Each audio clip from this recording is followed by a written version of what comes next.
Pre skoro godinu dana predstavili smo Fiat 126P iz 1980. godine. Sada priču brzo premotavamo u 1989. godinu da vidimo šta se, koliko i ako se išta promenilo. Saša, ispod haube je i dalje onaj motor od 652 kubika. Ovo je i dalje redni dvocilindrični motor sa 24 konjske snage, 42,5 Nm obrtnog momenta. Obratite pažnju, 1 Nm više nego ranije. Koja je maksimalna brzina? Maksimalna brzina je 105 km/h.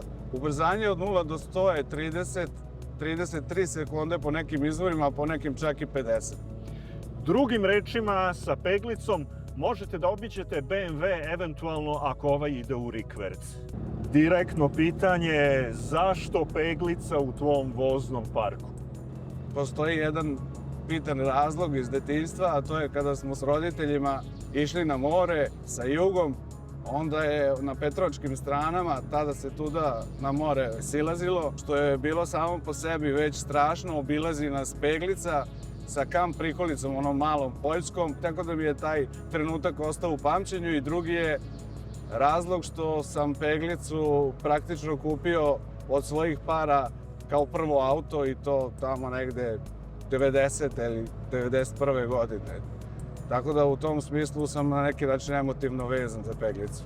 Takođe moram da napomenem da je od 1987. godine bio dostupan i model BIS sa motorom od 704 kubika.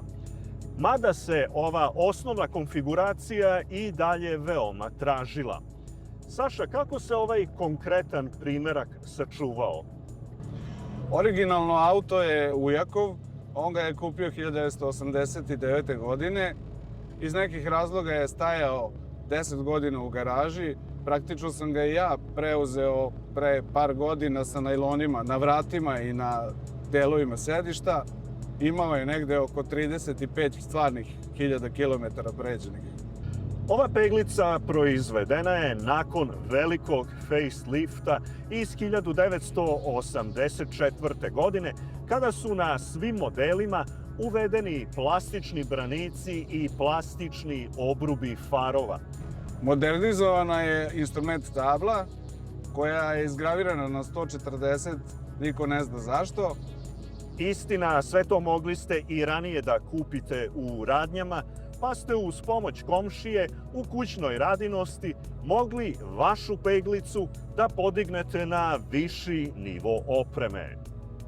Paljenje motora na poteznicu konačno odlazi u penziju, zamenjuje ga elektronski sistem, a što se tiče akumulatora, fabrika uporno ugrađuje minijaturni sa 35 amper časova, za koji kupci jedva čekaju da se pokvari kako bi ugradili redovan akumulator od 45 amper časova i tako imali varijantu da se akumulator teže prazni, ali da omogućava lakši start u hladnim zimskim jutrima u Poljskoj.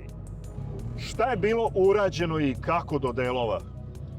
Pa ono što je glavno, urađena je generalka na motoru.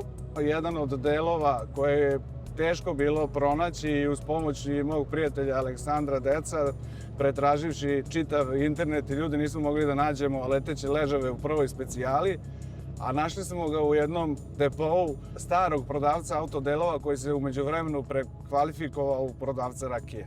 I vrapci znaju da je peglica motorizovala Poljsku.